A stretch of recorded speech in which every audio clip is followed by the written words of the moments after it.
Je vais vous prêcher aujourd'hui sur quelque chose que peut-être vous connaissez déjà. Vous avez peut-être déjà entendu, probablement pas sous cette forme, mais sur quelque chose qui va vous édifier, dont on a besoin d'entendre et de réentendre, ou du moins d'en être persuadé. Même si vous connaissez ce sujet, vous avez besoin d'en être encore plus persuadé et de savoir pourquoi vous le faites. De quoi s'agit-il? Il s'agit du culte personnel. Lorsque nous sommes ensemble ici, c'est une chose. Mais lorsque nous sommes seuls devant Dieu, c'est encore différent. Alors, est-ce biblique ou est-ce qu'on trouve ces versets qui nous poussent à comprendre que nous devons avoir aussi une rencontre personnelle avec le Saint-Esprit, nous présenter devant le trône seuls? Parce que lorsque nous serons jugés dans un jugement de rétribution, n'est-ce pas, un jugement de grâce et non un jugement de condamnation, nous serons seuls. Le pasteur ne sera pas à côté de vous, à vous tenir la main ou par l'épaule, à vous encourager. Aucun apôtre ne sera là pour vous pousser vers l'avant. Aucun évangéliste vous dira « c'est bon, c'est bien, tu as bien travaillé ». C'est Dieu seul qui sera devant vous et qui vous dira « ma fille, mon fils, tu as bien travaillé, tu as bien œuvré. Toutefois, et j'espère qu'il n'y aura pas de toutefois, et qu'il y aura juste « tu as tellement bien travaillé que tu as des récompenses que même sur terre tu ne pouvais pas imaginer. Entre, bon et fidèle serviteur, ma bonne servante. Tu as cru que tu étais resté assis sur une chaise et que tu n'avais pas de ministère et que tu n'as rien fait, mais j'ai vu tes prières. J'ai vu la nuit où tu te levais, où tu te donnais sur tes genoux. J'ai vu lorsque tu jeûnais et que tôt le matin, tard le soir, lorsque le midi tu ne mangeais pas et que tu te retirais et que tu venais m'honorer. J'ai vu tous ces moments où tu célébrais ton culte personnel. Et tu crois qu'il n'y a pas de fruit, mais comme tu m'as imploré, tu as attiré sur toi la présence des anges et tu ne le sais pas, mais toutes les personnes que tu as bénies autour de toi. Je te le dis aujourd'hui, entre ma fille, entre dans le royaume. J'espère entendre ces paroles et je crois que nous allons les entendre et que nous allons voir face à face la personne de Jésus-Christ. Alléluia. Le culte personnel. Alors, je fais souvent des enseignements, c'est vrai, je vais souvent en profondeur. Ce n'est pas un message d'enseignement, mais c'est plutôt un message d'encouragement, parce que j'espère que déjà tous, nous avons un culte personnel, au minimum une fois par semaine, au minimum 10 minutes, parce que c'est tellement important de prendre du temps pour honorer Dieu. Si vous ne le faites pas, le but de ce message, c'est de vous motiver à le faire. Alors, qu'est-ce que c'est que le culte personnel? Parce que c'est bien beau de dire le culte personnel. Comme on dit souvent, c'est l'onction. Nous voulons l'onction. Mais j'ai discuté cette semaine avec un chrétien, une chrétienne je crois, et on parlait d'onction et je lui disais, mais faisons juste une parenthèse. On sait, toi et moi, ce que c'est que l'onction. Mais comment la définir? Comment tu expliquerais l'onction à un païen? Quels sont tes mots pour expliquer l'onction? Eh ben, c'est pas si facile que ça. Et personne me dit honnêtement, pasteur, je sais pas. Donc il faut être clair dans les définitions. Qu'est-ce que l'onction? L'onction, c'est la manifestation du Saint-Esprit. Soit par la main d'un homme qui diffuse une onction, qui guérit, qui bénit, qui fait tomber des personnes aussi, vous avez déjà vu ça, soit tout simplement par une atmosphère spirituelle qui change et on sent qu'il y a quelque chose. On se dit, ce n'est ni le chauffage, ni la clim qui me fait frissonner comme ça. Ce n'est pas les micros qui sont un peu forts, hein, c'est une technique, ça, dans des grandes conférences. Voilà, on ne va pas revenir sur vendredi dernier, mais c'est une grosse technique de mettre les micros à fond pour rendre le peuple un peu sourd, assourdir et dire « Oh, il y a quelque chose ». Non, il n'y a rien du tout, il y a juste la sono qui est en train de te rendre sourd. Non, l'onction, la manifestation du Saint-Esprit, c'est tout autre chose. Et donc, le culte personnel, qu'est-ce que c'est? Alors, c'est la rencontre d'un homme, d'une femme, vers son Dieu, sans que aucun homme de Dieu, aucun oint, aucun ministère, aucun ami, aucun collègue, aucun frère et sœur ne le pousse. C'est de nous-mêmes que nous disons, maintenant je prends un temps pour aller rencontrer Dieu. Juste lui et moi. Pas besoin de me faire motiver par des belles louanges, par un bel orchestre, par un orateur qui parle bien, par un frère qui me donne, comme j'entends prier, hein, ce que vous faites, l'intercession, ce qu'on fait le mercredi. On est motivé quand on entend un frère, une sœur prier, on a envie de prier. Eh ben, c'est autre chose. La seule motivation, c'est votre propre cœur. Et il y a un verset qui nous parle de cela. Quel verset est-il le plus connu? C'est un verset qui est très simple à retenir. Dans ta chambre, c'est pas celui-là? Oui, bien sûr. Entre dans ta chambre. Matthieu 6, 6. Il ne faut pas voir dans le découpage de la Bible, comme certains l'ont prêché, un grand message et un miraculeux. Toutefois, il n'y a pas de hasard avec Dieu. 6 est le chiffre de l'homme. Matthieu 6, 6, ça concerne vraiment l'homme. Dans certaines versions, ce serait Matthieu 6, 5 ou Matthieu 6, 7. Donc ne vous fiez pas au découpage de la Bible en y voyant de grands miracles de Dieu. Toutefois, Matthieu 6, 6, c'est facile à retenir. Qu'est-il écrit? Mais quand tu rentres... Alors, il s'agit ici de Jésus qui enseigne, hein, c'est le moment où c'est le sermon sur la montagne. Donc c'est des enseignements très importants et très simples. C'est une base. Là, Christ donne une base pour tout le monde. Quand tu pries, entre dans ta chambre, ferme ta porte, prie ton Père qui est là dans le lieu secret. Et ton Père qui voit dans le lieu secret te le rendra. La première chose qui m'interpelle ici, c'est que c'est un message qui est adressé personnellement.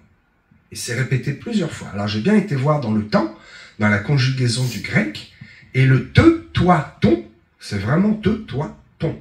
C'est pas une conjonction de coordination, je crois, on dit, je sais pas quel est le mot pour définir cet article de te, toi, ton, mais c'est vraiment ça, c'est vraiment une insistance dans c'est ton Dieu, c'est ta chambre. La porte, ferme ta porte, ton Père. Ici, il s'agit d'un message personnel. Et donc, c'est bien entre toi et ton Dieu, n'est-ce pas? C'est ça que cela, c'est comme ça que cela se passe. C'est une relation personnelle. Donc, c'est un moment de communion personnelle, j'insiste, avec Dieu. Mais qu'est-ce que l'on fait? Eh bien, on lui parle sous la forme de la prière. On peut lui parler simplement, sans avoir besoin de fermer les yeux et de dire c'est une prière. Ça, on le fait entre nous à l'église, c'est une bonne chose. Mais quand tu es dans ta chambre de prière, que tu pries ton Dieu, tu peux très bien lever les yeux au ciel. Et moi, ça m'arrive, je pense que je fais quelques kilomètres par semaine, juste dans mon bureau, je suis personnellement touché, mais c'est moi que ça regarde, hein. C'est ma façon de prier, je prie debout. Parfois, je prie assis. Quand je prie pour les âmes, je prie assis sur ma tablette qui est là, avec mon calepin de prière pour toutes les âmes, tous les noms que j'ai. Et très souvent, quasiment à chaque fois, au moment où j'arrive à prier pour la nation, pour le peuple, à avoir des prières générales, je suis obligé, je me lève, et je prie, et je lève les yeux au ciel. Et j'ouvre les yeux, parce que sinon, je fonce dans le mur, à gauche et à droite, ma chambre est limitée, ma chambre de prière, c'est limité. Et je prie, et je lui parle, comme à un ami, pas comme à un pote, pas comme à un collègue, à un ami de cœur, celui que vraiment je veux garder avec moi le plus possible, celui que je respecte, et celui que je sais que si je lui demande, alors il m'accordera. Ça, c'est un type de prière particulière, ça c'est une relation avec Dieu. Vous pouvez, et je le fais souvent, je vous le conseille, je vais vous donner de toute façon tout à l'heure 7 choses à faire, 7 très bons conseils, et dans l'ordre en plus, lorsque vous entrez dans votre chambre de prière, si vous n'avez pas de chambre, un bureau, la salle à manger, ça va très bien. Quand ici Jésus s'exprime, il nous fait comprendre qu'il faut s'isoler du monde, et que c'est une relation entre moi et Dieu. Dans un couple, vous pouvez aussi avoir un culte personnel, mais je vous conseille, en plus de ce culte personnel en couple, d'avoir un moment aussi tout seul devant Dieu. Moi, quand j'étudie, je mets de la louange, mais parfois ça me dérange. Vous allez dire, c'est bizarre, la louange te dérange. J'ai besoin de calme et de silence total pour me laisser imprégner. Si j'écoute autre chose, comment je vais entendre la voix de Dieu? Parfois, on entend la voix de Dieu au travers les louanges, mais ça, c'est dans notre culte collectif. C'est vrai. Mais dans notre culte personnel, on a besoin aussi parfois de se taire et de rechercher la présence de Dieu, de le laisser parler. Et donc, parfois, quand je prie, je mets une louange. Mais quand j'étudie, parce que l'étude biblique fait partie de mon culte personnel, j'étudie d'une part pour écrire ce que je suis en train de vous prêcher ce matin, mais j'étudie moi personnellement aussi. Et donc pendant ce temps-là, je ne mets pas de louange, parce que je veux rester focus et concentré sur ce que Dieu m'éclaire, sur des trucs où je vais voir et je vais revoir comme si c'était souligné en stabilo. Et là je dis merci Seigneur, parce que pendant mon culte personnel, ce n'est pas un dialogue simple, comme on dit unilatéral. Non, Dieu me parle aussi. Alors je l'entends pas clairement au niveau de mes oreilles, mais je l'entends au niveau de mon cœur. Je le vois dans mes yeux, dans les choses que je vois.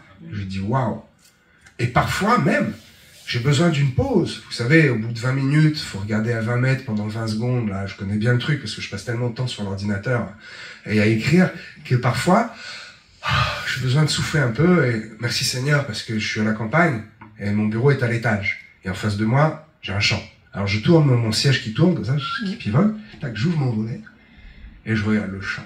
Et là, je vois la grâce de Dieu. Et oui, je peux dire souvent, à partir de 3-4 fois, ça commence à être souvent. Vous savez ce que je vois dans le champ?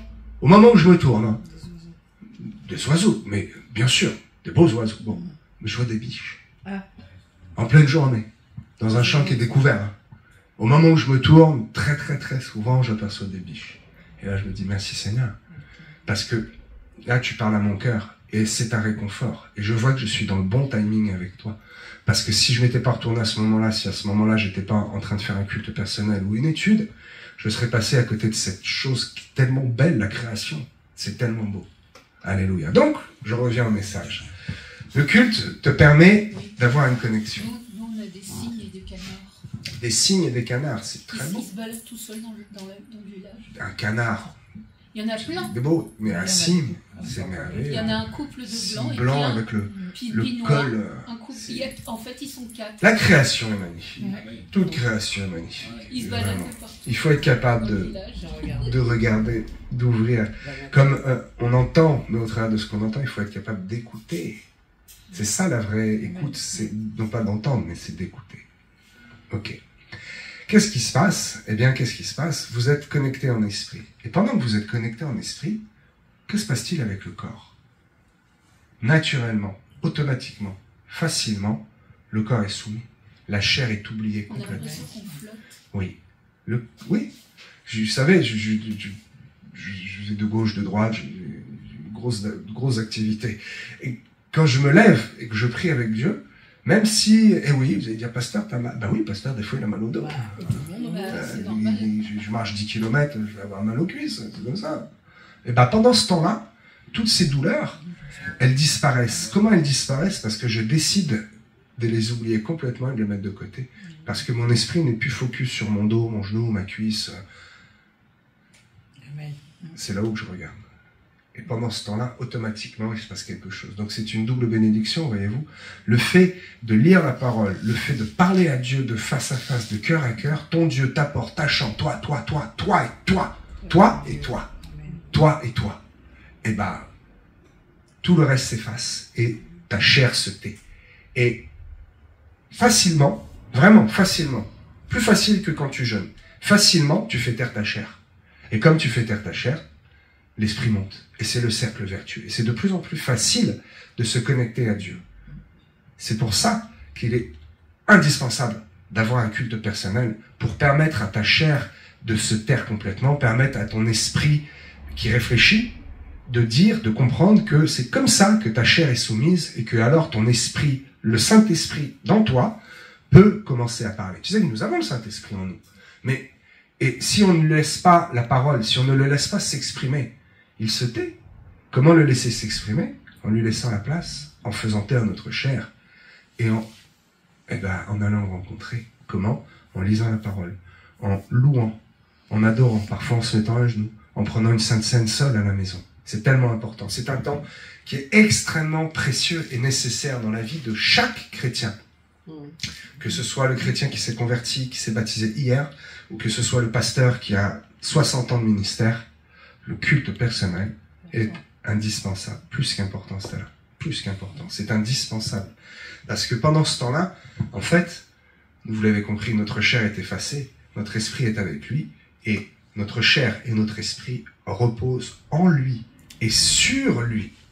Nous l'écoutons, nous attendons à ce qu'il nous parle, et je le disais à peine, c'est une discussion de cœur à cœur. Soit parce que vous lisez quelque chose et les larmes coulent, parce que vous comprenez quelque chose que vous n'aviez jamais compris, vous comprenez quelque chose qui paraît tellement simple alors que ça fait 50 fois que vous lisez le verset. Et ce moment-là, ça vous percute. Parce que vous ouvrez les yeux pendant que vous priez et vous dites, Seigneur, quelle belle nature. Et au moment où tu tournes la tête comme ça, tu as 2 colombes qui passent. Tu dis, à 7 secondes, le clin d'œil de Dieu. Je t'aime, ma fille, mon fils, regarde. Ça, c'est Dieu qui parle. Je vous le dis, Dieu parle à chaque instant. Ouais. Tantôt d'une manière, tantôt d'une autre. Tantôt une fois, tantôt deux fois. Ok. Que produit la relation personnelle avec Dieu? À la fin de notre culte personnel, que cela dure 5 minutes ou 5 heures. Si vous arrivez à avoir un culte personnel de 5 heures, vous en ressortirez différent. Mais même au bout de 5 minutes, qu'est-ce qui se passe? Vous savez où vous en êtes avec Dieu. Parce que même au bout de 5 minutes, vous avez la conviction que Dieu a entendu. Peut-être vous n'avez pas vu ou entendu, il n'y a pas de biche qui est passée, il n'y a pas de colombe, il n'y a pas une odeur d'huile sainte. Hein, vous avez déjà vécu ça, j'ai eu beaucoup de témoignages de pendant des moments d'adoration, on ne sait pas, d'un seul coup il y a une odeur. Martial, t'as allumé une bougie? Bah non, c'est toi. Bah non. Bah, c'est quoi qui sent bon dans la maison? Bah je sais pas, c'est l'adoration, c'est Dieu qui nous parle. C'est le Saint-Esprit qui est passé, le souffle du Saint-Esprit qui est des passé. anges partir et puis avoir des plumes par terre. Des plumes, ça c'est plus rare. Des paillettes sur les mains. Ouais. Alors certains vont dire, oui, bon, attends, t'exagères, C'est vrai ce que je c'est la transpiration. Alors bon, peut-être Oui. que je vais en choquer quelques-uns, mais je ne suis pas malheureux, je suis très bien chez moi. Mais le chauffage coûte très cher et dans mon bureau, je mets pas de chauffage. Parce que jamais je peux m'endormir. Quand il fait 14 degrés, je peux vous dire que et je peux lire 3 heures la Bible, jamais j'ai les yeux qui clignent. Et donc, à 14 degrés, je suis désolé, les mains ne transpirent pas. Donc quand il y a des paillettes sur les mains à 14 degrés, c'est autre chose, n'est-ce pas? Ok. Le culte personnel vous permet de réaliser où vous en êtes avec Dieu, de faire un point sur votre vie spirituelle et de dire, ok, hier, j'étais sur la case 32, aujourd'hui, je suis forcément sur la case 33. Et demain, je serai donc forcément sur la case 34. Que va-t-il arriver au bout d'un an? Au bout d'un an, tous les jours, si tu as un culte personnel, c'est une loi physique et spirituelle. Tu ne seras pas pareil. Physique, pourquoi? Parce que tu vas être habitué à lire la Bible et à parler à Dieu. Donc physiquement, ton corps, ton esprit d'homme, de femme, hein, et ton corps charnel va s'habituer à marcher dans ton bureau, dans ta chambre de prière, dans ton salon, dehors peut-être. Et ton corps va s'habituer à être soumis. Et ton esprit, ta mentalité, ta réflexion humaine va être habituée à se soumettre et à chercher le Saint-Esprit. Donc tu vois, il y a forcément un résultat. Mais ça, on est dans la chair et le mental. Maintenant, je te parle de ce qui se passe dans le spirituel. Dans le spirituel, plus tu prends l'habitude d'ouvrir les cieux, plus il sera facile d'ouvrir les cieux. Plus les cieux s'ouvrent, plus ils vont s'ouvrir grand. Plus il pleut, plus il pleuvra. Plus tu vas prier en esprit, plus tu prieras en esprit. Ça peut vous paraître difficile de prier 1 heure, mais commencez par prier 1 minute chaque jour. Et je vous garantis qu'au bout d'1 semaine, la minute vous paraîtra trop courte. Et tout seul, vous direz, bon, je peux faire 2 minutes. Et même à la fin de la semaine, vous direz, ça y est, j'ai fait 2 minutes, mais j'avais tellement de choses à dire encore. Il faut avancer et progresser. La marche n'est pas seulement une marche, elle est encore plus une course. Il faut y aller, mes amis. Il faut se réveiller et il faut vraiment avoir une relation personnelle avec le Saint-Esprit, avec Dieu. Honorer le nom de Jésus-Christ. Le Saint-Esprit, bon, peut-être, je l'avais déjà dit, mais le Saint-Esprit ne demande pas à être honoré. Le Saint-Esprit demande à être aimé et écouté, à être appelé. Nous l'appelons et nous le chérissons. C'est le nom de Jésus qui est élevé et qui est au-dessus de tout nom. Ça pourrait, juste ça pourrait faire le thème d'une prédication. Mais c'est un sujet délicat et je ne veux choquer personne. Continuons. 1 Pierre, chapitre 2, versets 2 à 5, nous parle de lait spirituel. C'est le début, le lait spirituel. C'est une nourriture qui est facile et qui est indispensable pour la croissance du chrétien. Nous devons commencer par le lait. Mais ne nous arrêtons pas au lait. Nous devons commencer à avoir 5 minutes par semaine. Je vais vraiment être gentil. 5 minutes par semaine de culte personnel. Mais si on s'arrête là, on s'arrête au lait. Et ce n'est pas bon. Donc il faut augmenter notre temps. Il faut augmenter notre temps quotidien. Et il faut augmenter, eh bien, notre intensité dans la prière, dans le dialogue et dans la recherche de la réalité du Saint-Esprit. Parce que si vous ne le cherchez pas, c'est compliqué. Dieu aime se laisser trouver. Parce que ça réjouit son cœur. C'est un peu comme un papa qui aime se cacher. Pourquoi? Non pas seulement pour faire « Bouh, oh, la surprise, papa, tu étais caché ». Non. Parce que quand je me cache et que ma fille me cherche, alors elle est grande maintenant, si elle regarde, elle va rigoler. On ne joue plus à cache-cache, quoique. Mais toute petite, j'aimais me cacher. Parce que le fait qu'elle me cherche intensément, et qu'au bout d'un moment qu'elle me trouve pas, elle insiste. Et même, elle commence à dire, bon, ce n'est plus un jeu, je veux voir mon papa. Ça touche mon cœur, parce que je vois que l'amour qu'elle me porte n'est pas seulement verbal, mais il est réalisé dans un acte. Elle me cherche. Et alors, je vais pas la laisser me chercher indéfiniment et rester dans ma belle cachette. Je sors un moment de ma cachette. Et là, oh, quelle joie et quel moment de retrouvailles intense. Dieu aime qu'on le cherche.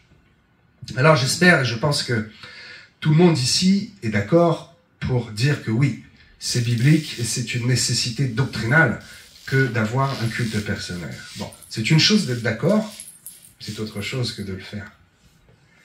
J'espère que beaucoup le font et que beaucoup qui ne le faisaient pas vont être convaincus qu'il faut avoir réellement un culte avec Dieu. Vous savez, on est dans une époque exceptionnelle et merci Père pour cette époque. Même s'il y a des guerres, des bruits de guerre, des trucs bizarres dans le monde. Quand je vais aller à Boussy-Saint-Antoine cet après-midi, pendant 2 heures, tu crois que je vais écouter Fun Radio et Énergie, mon téléphone, Bluetooth, et je vais écouter un message d'un grand pasteur. Et comme il parle une langue étrangère, je comprends pas, mais comme on est moderne, il y a la traduction instantanée et automatique. C'est merveilleux, c'est fantastique. J'ai la Bible ici. C'est autorisé, vous savez qu'il y a des pays, vous êtes pris avec une Bible, c'est technique, hein, c'est compliqué. Hein. Mais la Bible existe. Imaginez les chrétiens avant. Qui a inventé l'imprimerie? Gutenberg. Quel est le premier livre qu'il a édité? Ben oui, peut-être vous ne le saviez pas. Le premier livre que Gutenberg a édité, c'est la Bible. Et c'était une délivrance pour les chrétiens de l'époque. Parce que avant que Gutenberg imprime la Bible était interdite. Et c'était compliqué parce que même si on arrivait à en avoir un exemplaire, elle était réservée aux curés, mais admettons, le paysan du coin, le pauvre bougre, il savait pas lire.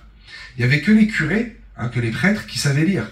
Donc ils disaient ce qu'ils voulaient, ils interprétaient comme ils voulaient, la doctrine était tordue, la doctrine était très très dure, et on disait il faut prier les morts, il faut prier les saints, il faut prier Marie, tout un tas d'autres dogmes catholiques, et j'aime beaucoup mes frères catholiques, mais l'erreur vient de là. Sauf que le temps qui passe, les générations qui arrivent, sont de mieux en mieux, de meilleur en meilleur, et vers 1550, les gens commencent à savoir lire. Ce n'est pas que les érudits.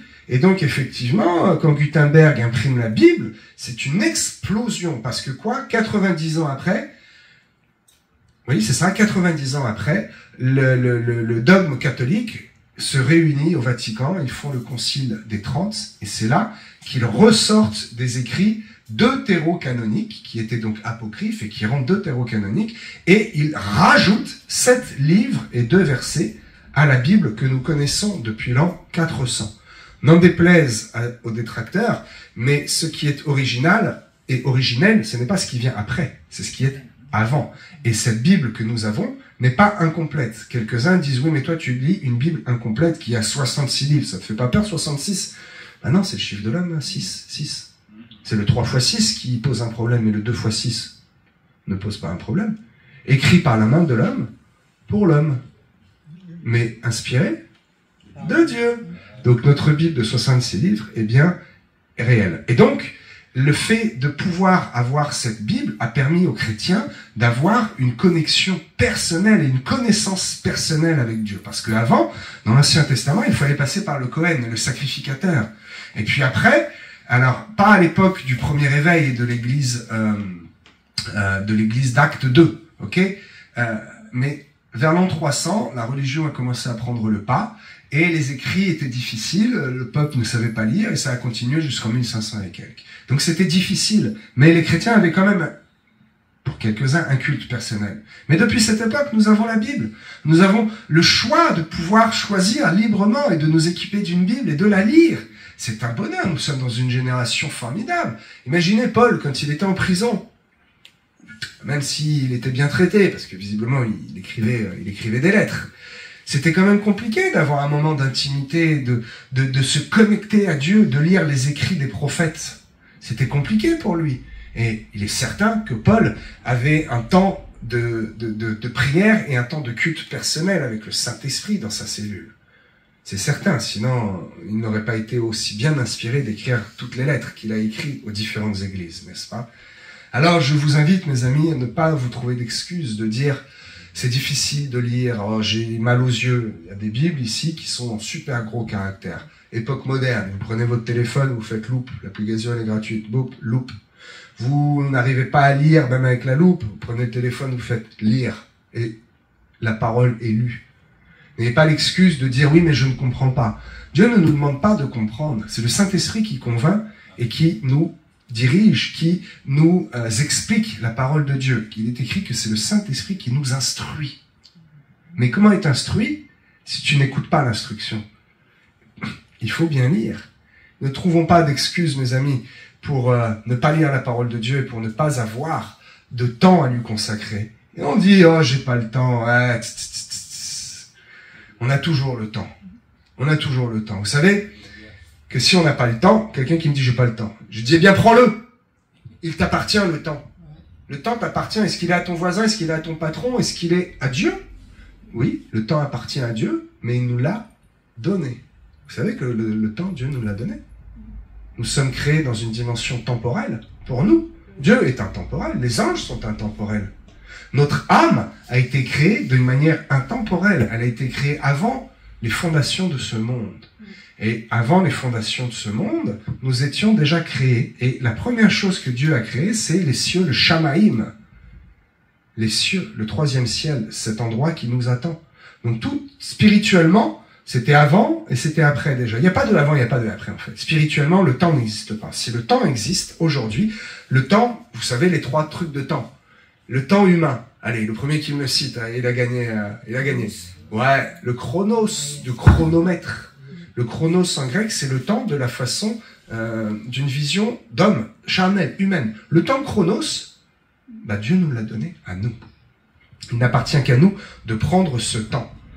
Parce que il est écrit dans Ecclésiaste 3, je crois, Ecclésiaste 3, verset 11, il est écrit que même Dieu a mis dans le cœur de l'homme la pensée de l'éternité. Comment avons-nous cette pensée de l'éternité? Par la notion du temps qui passe, le tic-tac qui s'écoule. Voyez, ce que nous faisons de notre temps nous appartient à nous. Et on ne sera absolument pas question de dire devant Dieu, oh Père, je n'avais pas le temps. Ah bon, tu n'avais pas le temps? Et le temps que tu as passé sur TikTok, là, le temps que tu as passé, juste regarde les publicités. Ah, les publicités qu'il y a. Jamais je regarde. Vraiment, véridique. Ça fait des années que je n'ai pas regardé un film à la télé. Quand je veux regarder un film, et je suis pas un pasteur religieux avec des œillères, moi je vous le dis, quand je veux regarder un film, je regarde Netflix. Pourquoi? Parce que il n'y a pas de pub, il n'y a pas de perte de temps. La télé vous vole un temps incroyable. Les jeux complètement idiots, là, tac, et tu cliques, et j'en ai vu, hein. Et ils font, et je dis, mais tu joues à quoi? Non, mais c'est intéressant. Mais il y a une tactique, tu vois, il y a un truc, tu réfléchis peut-être. Non, mais parce que je clique. Mais c'est quoi? Montre-moi, jackpot. Alors tu cliques jackpot, puis ça tourne, jackpot. Et tu gagnes. Ah ouais, attends, j'ai gagné 2 étoiles, une licorne et un éléphant. Et t'en fais quoi? Bah, je peux le donner aux autres. D'accord. Bon, ok. Et sinon, tu veux pas donner du temps de prière à Dieu à la place de gagner des licornes et des éléphants, mon frère? C'est quoi ton truc, là? En plus, virtuel. Virtuel. Le temps nous appartient, nous devrons répondre du temps que Dieu nous a donné sur cette terre. Alléluia. C'est ça. Alors, quelques-uns vont me dire, c'est vrai ce que tu dis, pasteur, mais c'est quand même difficile.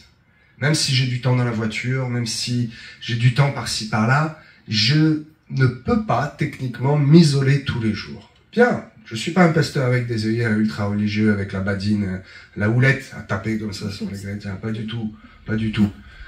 Effectivement, pour une minorité, le temps est compliqué à prendre. Alors comment fait-on dans ce cas-là? Est-ce que j'arrête absolument et je fais comme les religieux, hein, 5 fois la prière et je dis à mon employeur, ah, je vais te mettre au prud'homme, je vais t'appeler mes cousins, ils vont casser la vitrine si tu me laisses pas aller prier, hein, ils déroulent le tapis et ils prient. Et tout le monde se tait parce que, oh là là, surtout pas les reprendre ces gens-là, faut pas les toucher, hein. On n'est pas comme ça. Alors, comment faire? Eh ben, ton temps de prière, ton temps personnel, bah oui, si t'as pas de porte à fermer, bah c'est la porte de la voiture que tu fermes. Si t'as pas de voiture, c'est qui était dans le transport en commun, bah, moyen moderne, époque moderne. Les petits écouteurs. Je ferme la porte, je ferme mes oreilles. Mes yeux ne regardent pas les publicités, les femmes qui passent, le chelou qui fait son spectacle là. Mes yeux sont focus par terre, en l'air. Parfois, je regarde et les gens me disent « Pourquoi tu me regardes ?» Je dis que mes yeux sont par là, mais je ne regarde pas. Je suis ailleurs. C'est Christ que je regarde. Je suis en pensée là, tu vois. Ça, c'est une attitude. Ça, c'est aussi un culte personnel. Vous voyez, le ferme ta porte. Ne restez pas à cette image d'absolument devoir être dans une pièce isolée. C'est une bonne consigne. Si vous pouvez le faire, faites-le. Mais si, mécaniquement, physiquement, matériellement, vous ne pouvez pas le faire, alors, bah, je fais rien. Non! Fais avec la force que tu as, que Dieu t'a donné. Fais avec les moyens que tu as. Il y a peu de moyens, bah, je vais faire quand même. Je suis dans le métro, je suis dans les transports, je suis là en train d'attendre mon fils à l'école, ma fille qui sorte, il y a le goûter, il y a pas le temps. Eh ben si, il y a toujours un moment où tu verras que tu peux prendre un tout petit temps, même dans la rue. Il suffit de s'organiser et il suffit d'avoir le cœur qui le veut. Ton cœur le veut, le Saint-Esprit en toi va t'expliquer, va te diriger, ton esprit, ta pensée va soumettre ton corps, comme ton corps est soumis, ta pensée peut aller vers la pensée de l'esprit, et là, waouh, c'est ok. Ça y est, tu commences ton culte personnel. N'est-ce pas? Alors, j'ai dit toujours, il y a deux choses. Il y a le physique, il y a le spirituel. Quand tu pries, c'est 100% spirituel. Mais il ne faut pas s'arrêter à prier. Il faut lire la Bible. Dans le culte personnel, nous devons lire la Bible. Encore une fois, tu dis, je comprends pas, j'ai du mal à lire. Et je vous ai donné, il n'y a pas d'excuse. Tu fais play, on te lit la Bible, ok? Oui, mais je comprends pas. Ne t'inquiète pas, c'est le Saint-Esprit qui instruit. Pourquoi est-ce que je vous demande de faire ça? Pourquoi est-ce que la prière seule, ce n'est pas suffisant? Parce que quand vous priez, c'est 100% spirituel. Mais quand vous lisez la Bible, encore une fois, c'est comme tout à l'heure. Je reste pas assis derrière mon bureau. Non, je soumets ma chair. J'écoute ou je lis la parole et je soumets ma chair à la parole de Dieu, à l'écoute et à l'attention de la parole de Dieu, soit en le lisant, soit en l'écoutant. Et donc là, ça devient aussi spirituel, parce que Dieu peut te parler. Comme ta chair est soumise, eh bien Dieu te parle au travers des mots qui sont écrits.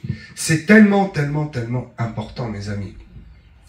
La prière est spirituelle, la lecture de la Bible est spirituelle et physique. Elle agit également dans le monde physique. Vous savez, quand vous priez... je fais attention parce que... Bon, ça va. J'avais dit qu'il fallait que je me dépêche parce que je dois foncer à Boussy le plus vite possible. Mais je vais prendre quand même le temps qu'il faut. La prière est spirituelle, mais le spirituel ne suffit pas. Il faut manifester la prière et il faut faire ce que l'on dit avec notre bouche. D'accord ? Bon, ok. J'ai un exemple, pasteur. Est-ce que je peux te le donner? Tu vois, une fois, c'était à l'église à ton père, et je commençais à évangéliser les personnes, et j'avais peur au fond de moi. Et j'avais parlé à Dieu, tu vois, comme ça. Et j'avais dit, ouais, j'ai peur qu'on me mette la main dessus, tu vois, à Dieu juste comme ça. Et il m'a fait lire dans Actes, je sais plus le verset, c'est n'aie pas peur, va, personne ne mettra la main sur toi. Et j'avais donné, donné le témoignage. Ça, c'est ce qui se passe, voilà, quand on lit, tu as une réponse textuelle, parce que tu as été capable d'ouvrir la Bible. Ouais. Alléluia. Amen. Ok, je reviendrai sur ce point peut-être plus tard. Alors, ok, comment faire? Techniquement, voilà. Quels sont les bons conseils d'un pasteur, d'un homme de Dieu, un homme d'expérience? Je suis jeune encore, n'est-ce pas? Oui. Merci. 7 points. 7 points, alors ne les prenez pas comme étant des points de doctrine, mais ce sont des très très très très bons conseils. Parce que on n'entre pas comme ça dans le Saint des Saints. On n'entre pas comme ça dans la présence de Dieu avec les mains souillées, les pieds sales, et je m'essuie un peu sur le tapis, je passe pas le parvis, je rentre dans le lieu saint, je rentre dans le lieu très saint. Qu'est-ce qui se passe? T'es foudroyé, mon gars. Le Kohen Gadol ne rentrait qu'une seule fois. Et il était comme ça, parce qu'il disait, si j'ai une seule pensée impure, c'est mort. Je suis foudroyé. C'est pour ça qu'il avait un truc au pied au cas où il mourait et qu'on puisse le tirer. Parce que physiquement, il était sûr que sa chair, son vêtement était propre. Là, ok, le truc physique s'était réglé, le vêtement était bien propre, lui-même était tout propre, tout nickel comme il faut. Mais il n'était pas à l'abri qu'une pensée traverse son esprit. Et c'est de ça qu'il avait peur. Parce que on ne vient pas rencontrer Dieu comme cela. Martial, demain t'as invité à aller voir Monsieur M, le grand boss. Tu vas y aller en savate et en jogging. Non, possible. Voilà, même si le gars est chelou, il est président. Et tu vas y aller, genre, tu vas passer de la rue, t'es dans la rue, il y a une porte et tu rentres dans son bureau. Ben non, jamais de la vie. Tu vas passer par le porche de l'Élysée, tu vois, avec des gardes du corps qui vont t'amener dans un salon. Puis dans ce salon, on va t'amener dans la pièce d'attente devant le bureau. Puis devant le bureau, il y a encore un sbire qui va venir et qui va ouvrir pour toi la porte. Et enfin, tu vas aller devant le grand président. C'est juste un homme. Imagine devant Dieu, comme il faut respecter encore plus. Il y a donc, je vous conseille de respecter ces 7 étapes. Le premier bon conseil, c'est de le faire le matin. De bonne heure, comme faisait Jésus. Marc 1, 35. Jésus se lève très tôt, à l'aube, aux aurores. Et il prépare sa journée. Il donne les prémices de sa journée à Dieu, par la méditation, par la prière. Et qu'est-ce qui se passe juste après dans Marc 1? Juste après, en fait, il se prépare parce que, qu'est-ce qu'il va faire après? Il va aller évangéliser, il va donner la parole, et il va guérir les malades. Et donc, pour avoir cette onction, la manifestation du Saint-Esprit, il y a besoin de se préparer. Comment il se prépare? En se levant tôt, en priant et en louant Dieu, en ayant une connexion, une méditation personnelle avec lui. Il se prépare parce qu'il sait qu'il doit être efficace. Dans tous les domaines, il y a une préparation. L'athlète va s'échauffer avant. Eh oui, le secrétaire qui va prendre de nombreuses notes est déjà préparé depuis l'école où il a l'habitude d'écrire bien, très vite, sans faire une seule faute d'orthographe. Un chantier de construction se prépare. On ne prend pas un aglo et on vient le poser comme ça. Il faut prendre des métraits, il faut poser des repères, il faut creuser, faire des fondations. Tout se prépare. Et même le travail spirituel se prépare. Aucun grand homme de Dieu vient comme ça sur l'estrade et fait des miracles. Il se prépare pendant des longues heures à l'avance, en parlant en langue, en priant pendant des heures, en jeûnant. Il y a une préparation, il y a des étapes. La première étape, c'est de d'abord essayer de se lever tôt et d'être bien disposé, de chasser un peu tout ce qui vient du dehors. Alors vous ne pouvez pas vous lever tôt, vous levez assez tôt, à 4h du mat, le métro 4h30, je cours, bon, faites-le le soir, c'est même le matin, mais faites-le le soir. Et le principe, c'est qu'une fois que vous êtes dans votre chambre de prière, dans le parc, là, dans votre voiture, la première chose, c'est chasser toutes les pensées, essayer de commencer à faire le vide et à imaginer la personne du Saint-Esprit, à vous forcer à ne plus penser au courrier, au mail, au pub de la boîte aux lettres, à l'avertissement de votre enfant qui arrive en retard à l'école, à toutes ces choses qui forcément vont venir au moment où vous allez vouloir parler à Dieu. Commencez à faire le vide.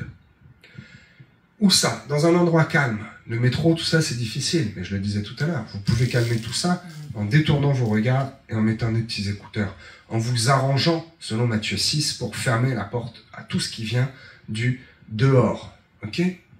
Puis la troisième étape, c'est de commencer à rentrer dans la présence de Dieu par des louanges, en les écoutant ou en les chantant.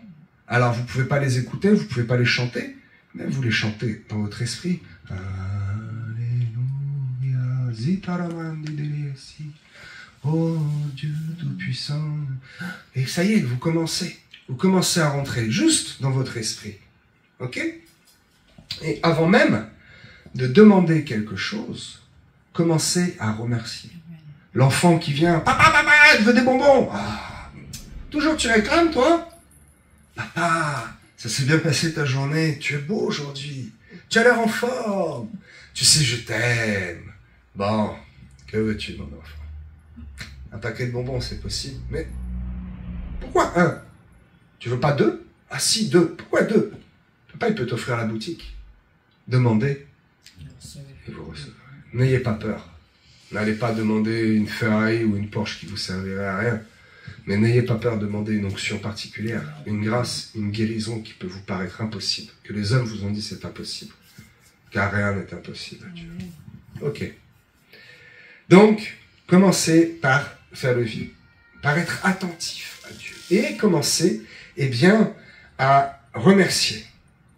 Commencez à essayer de lui parler d'une manière douce, comme un enfant à son père. Qu'est-ce que vous pourriez lui dire pour lui faire plaisir, pour toucher son cœur? Commencez, la quatrième étape, à vous examiner vous-même. C'est tellement, tellement, tellement, tellement important. Parce que en vous examinant vous-même, Dieu, par l'intermédiaire du Saint-Esprit, va vous révéler ce qui ne va pas dans vos vies, ce qu'il faut régler, et va vous révéler sur comment orienter vos prières. Comment le prier? Prier pour qui? Pourquoi? Comment prier? Parce que nous devons tendre à être meilleurs. Et il y a des techniques pour cela. Les athlètes, pour être meilleurs, s'entraînent, et ils s'entraînent. Et il y a un entraîneur qui les observe et qui dit, tu vois, là, ta foulée, elle est un peu grande. Ta foulée, elle est trop petite. Tu t'es pas assez échauffé. Tu risques de te faire mal. Ils vont de grâce en grâce. Nous marchons de grâce en grâce, n'est-ce pas? Et nous devons marcher, eh bien, sur ce chemin qui nous amène toujours plus loin, toujours plus haut avec Jésus. Et pour cela, il y a des techniques. Demandons à Dieu de nous révéler ce qui ne va pas dans notre vie pour être meilleur. Lisons 2 Corinthiens, chapitre 13, verset 5. Est-ce que tu peux l'afficher, s'il te plaît, Arnaud ou Martial? Les deux professionnels de la sono. 2 Corinthiens 13, verset 5. Alors, ça arrive, sinon je vais vous le lire. Okay. Examinez-vous vous-même pour savoir si vous êtes dans la foi. Éprouvez-vous vous-même. Ne reconnaissez-vous pas que Jésus-Christ est en vous, à moins que peut-être vous ne soyez réprouvé. Alors, on pourrait parler longtemps sur ce verset, mais je vais juste zoomer sur le mot, zoomer, réprouvé. Qu'est-ce que ça veut dire? Tout cela est valable, sauf si on est réprouvé. Donc tout cela c'est valable. Examinez-vous vous-même pour voir si on est dans la foi. On doit s'éprouver nous-mêmes. Ne reconnaissez pas, vous pas, que Jésus-Christ est en vous. Christ habite en nous. Et nous demandons à Christ de nous épurer. Sauf si, à moins que vous ne soyez réprouvé. Alors, réprouvé, c'est le mot, vous connaissez mon amour pour le grec, adokimo. Adokimo qui signifie, et là le terme c'est recta, hein, rejeté. Celui rejeté, virgule, ou à cause de, parce que il ne prouve pas ce qu'il devrait être. Eh, Dieu est bon, ouais, Dieu est bon, mais Dieu est juste. Dieu en mettra dehors. Pourquoi? Parce qu'ils ont été réprouvés, parce qu'ils ont été adokimo, parce qu'ils ont dit, mais ils n'ont pas prouvé ce qu'ils disaient être. Je suis Premier ministre, mais je ne fais pas voter les lois. Tu peux pas rester longtemps, mon gars. On en a un nouveau d'ailleurs. Je vais en parler ce soir à 18h. La vidéo est déjà tournée. Connectez-vous à 18h ce soir. Ok. Celui qui ne prouve pas ce qu'il devait être. Donc tout cela, c'est valable, sauf pour celui qui est éjecté. Sommes-nous éjectés? Bien sûr que non. Nous démontrons ce que nous sommes, juste parce que vous êtes là ce matin, juste parce que vous êtes connectés ce matin. Donc cette parole vous concerne. Nous devons nous examiner nous-mêmes dans le but d'avoir un résultat, une réponse, dans le but d'éprouver notre foi, savoir si on est dans la foi, et de reconnaître et d'être convaincu que Jésus-Christ habite en nous. 5e étape, confesser ses péchés, parce qu'une fois que tu les as examinés, que tu as demandé à Dieu de mettre les problèmes en lumière, eh bien, il faut les confesser à voix haute, non pas à un homme, comme un certain dogme religieux l'a fait croire. Ça peut passer par un homme, je n'ai rien contre ça, mais ce n'est pas un homme qui va vous en délivrer. Vous pouvez venir voir le pasteur et confesser quelque chose, dans le but de quoi? Non pas d'un jugement, mais d'un accompagnement dans la prière, d'une délivrance parfois, et de bons conseils. Mais ce n'est pas le pasteur, l'homme, qui va pouvoir avoir le pouvoir de vous pardonner. Non, pas du tout. Il faut confesser à Dieu, et c'est Dieu qui pardonne, à condition de lui demander. Confesser et demander pardon. Et une fois que vous l'avez fait, eh bien, vous pouvez entrer dans une dimension supérieure, dans le conseil numéro 6. Parce que vous avez parlé à Dieu avec une grande sincérité. Parce que d'abord, vous vous êtes isolé, vous avez préparé. Vous avez fermé la porte du dehors. Vous avez commencé à l'adorer, à toucher son cœur, à le chercher. Vous lui demandez ce qui ne va pas dans votre vie. Vous confessez que Christ est en vous. Et une fois que ça y est, vous commencez à avancer, vous arrivez dans cette 6e étape. Vous demandez pardon pour les péchés parce que vous avez attristé Dieu. Vous lui demandez pardon. Et là, vous pouvez commencer à prier pour les autres. C'est toujours mon conseil. D'abord, priez d'abord pour les autres. Mais, dans votre culte personnel, priez non pas pour acquérir cette fameuse Porsche, hein, un truc, waouh, non. Priez pour que Dieu vienne à votre secours dans vos faiblesses. Priez afin d'obtenir quelque chose de spirituel et de non pas matériel. Priez afin d'être inspiré dans la prière. Priez afin d'être fortifié, afin de pouvoir monter encore plus en communion avec le Seigneur. Il est très très important, je le disais, de prier pour les autres. Mais encore une fois, et je souligne, parce que vous allez dire, pasteur, tu dis un truc, puis après tu dis l'inverse. Non, quand vous êtes à l'église, que vous priez, priez d'abord pour les autres pour avoir une grâce. Mais quand vous êtes dans votre culte personnel, c'est personnel. Le salut est personnel. Notre raisonnement des principes du royaume est erroné. J'ai commencé à écrire ce deuxième livre. Je vous en parlerai dans quelques temps.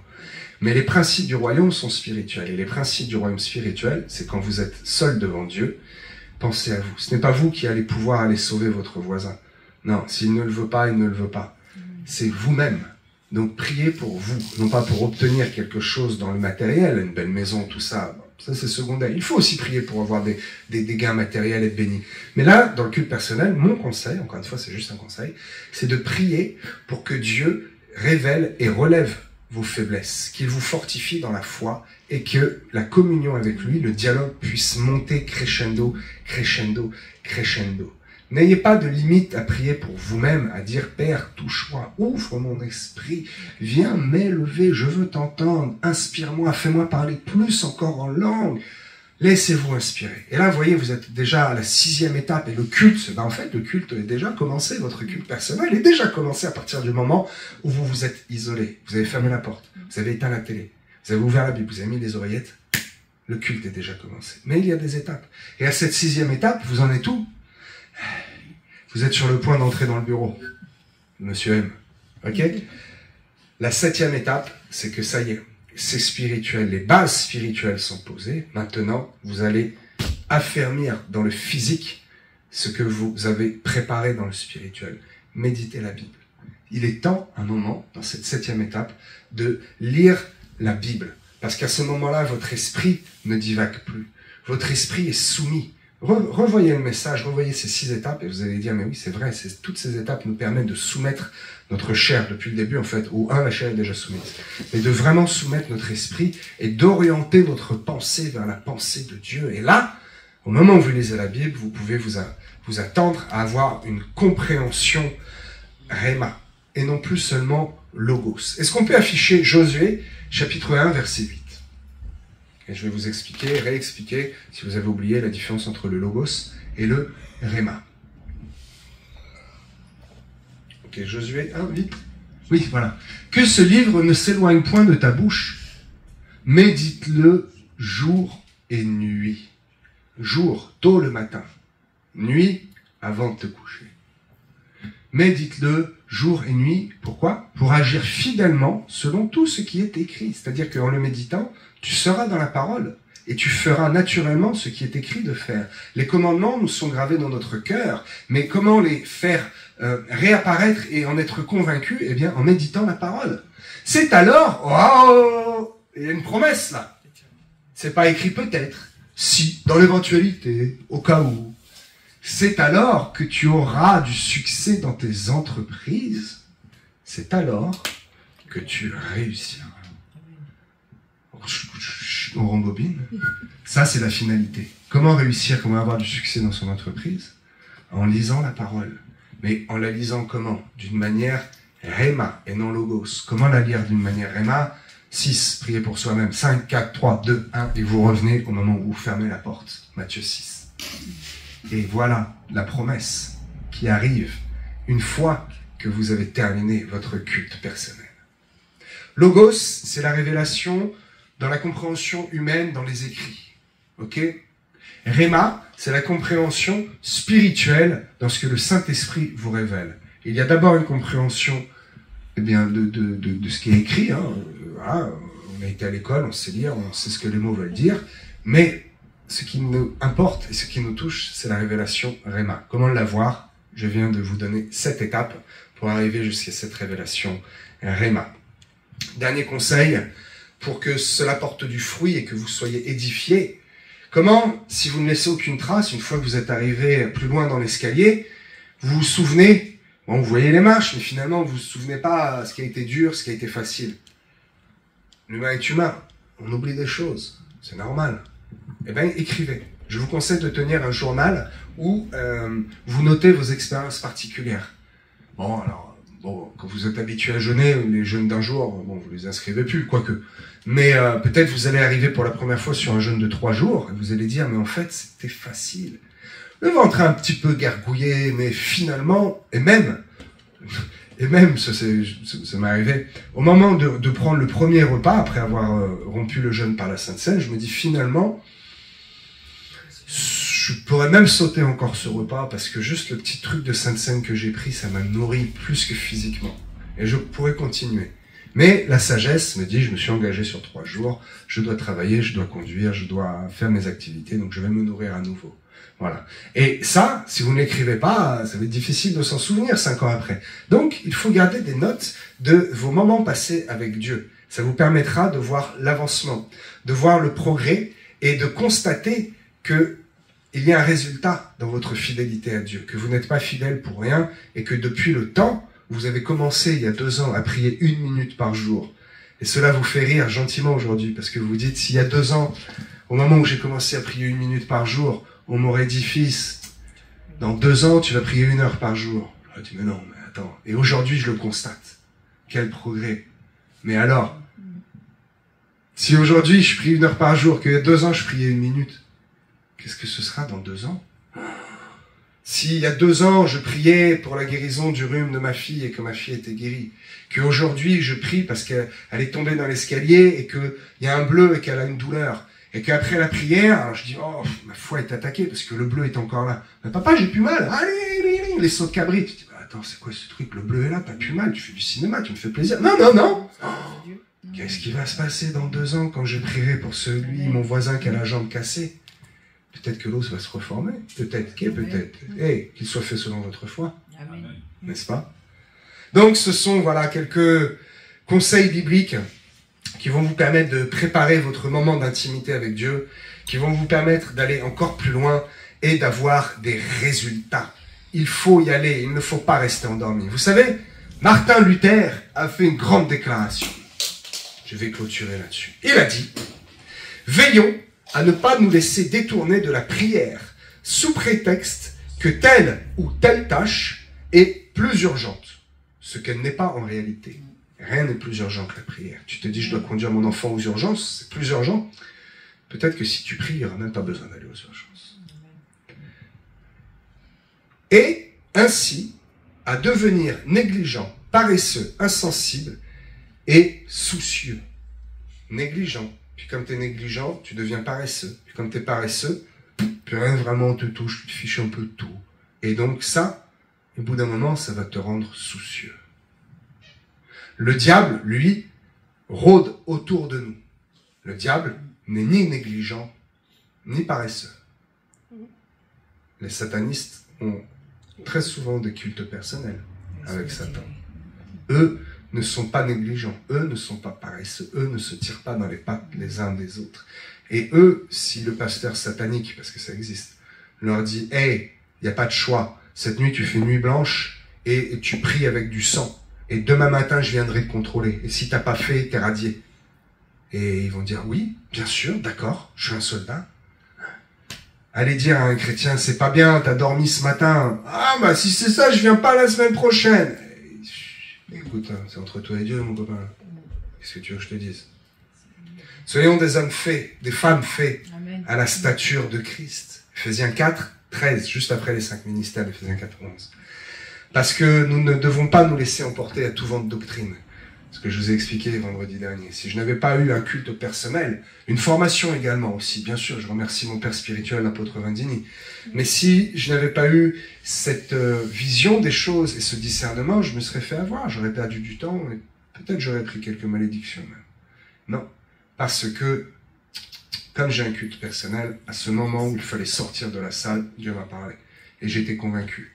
Et ma chair disait, oui, mais attends, tu es au premier rang, tu peux pas faire ça, tu vas être jugé, les gens vont te voir. Et je disais, mais hey, est-ce que eux sont gênés de ce qu'ils sont en train de faire subir à tout le monde avec ce son sur 135 décibels et tout ce qui se dit?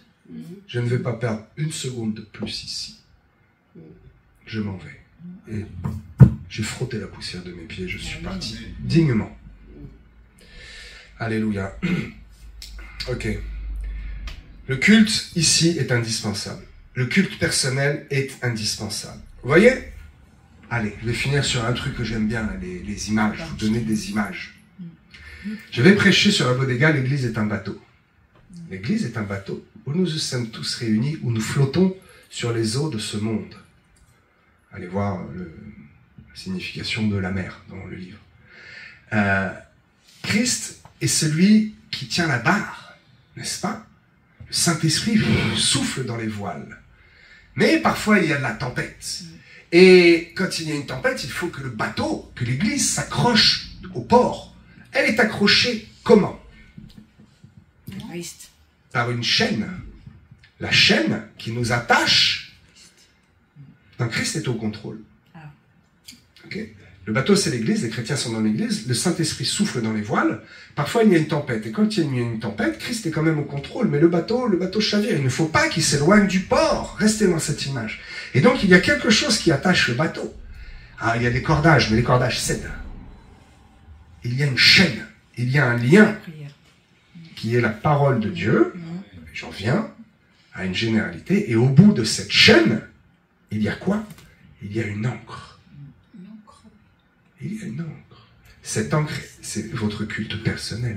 Et dans cette encre se trouve la prière, se trouve la consécration, se trouve la mise à part. L'encre, elle est toute seule, au fond. Qu'est-ce qui la tient liée à l'Église? C'est la parole de Dieu. Donc, vous êtes à la fois ce chrétien qui est dans le bateau, et vous êtes à la fois, et vous avez besoin d'avoir cette encre qui passe par la chaîne, le lien puissant qui vous tient lié dans la parole. Et là, je parle de lien, de bons liens, c'est bénéfique. Oui, je suis lié en Christ, je suis avec Christ. Pour pouvoir être complémentaire, il vous faut ce culte personnel. Oui, c'est une bonne image. Gardez cette image en tête. Gardez en tête que les temps sont très difficiles et que nous avons un privilège encore aujourd'hui de pouvoir avoir entendu ce message, d'avoir la Bible qui est libre de distribution, d'avoir... ok, c'est un privilège aussi, on pourrait passer pour un fou, mais finalement aujourd'hui les fous passent pour étant normaux. Hein. Dans le métro, vous pouvez très bien parler en langue dans le métro. Il y a 10 ans, effectivement, on vous aurait regardé comme un fou, je l'ai déjà fait. Mais aujourd'hui, vous parlez en langue, personne ne va vous regarder. Tout autant que ces gens qui promènent leurs poissons, hein. Vous n'avez pas vu ces vidéos, le gars il promène un poisson comme ça dans la rue, il pleut. Et puis c'est normal, tout comme ces gens qui maquillent leurs chiens et qui leur mettent des trucs roses et des machins et des chaussures. Il y a 10 ans, on disait, mais le pauvre, il est fou aujourd'hui. Mais les gens ne se retournent même plus, c'est normal. Cet homme qui se déguise en Spider-Man dans le métro et puis qui se prend pour une araignée, ce n'est pas un fou, mais non, il est identifié comme étant araignée. C'est normal. Et nous sommes identifiés comme étant de Christ. Alors, Sataraya Basso, les tests étaient les Yemendes. Nous avons tout à fait le droit, la possibilité, le devoir de parler en langue dans la rue et dans le métro. Alléluia. Cela, c'était le petit bonus du message. Soyez grandement bénis. Il faut chanter, il faut louer notre Dieu. N'ayons pas honte. Soyez bénis. Ne perdez pas votre temps dans des activités qui n'ont aucun sens. Mais prenez le temps. Si vous ne l'avez pas, prenez-le. Il vous appartient. C'est Dieu même qui vous l'a donné. Soyez bénis. Amen.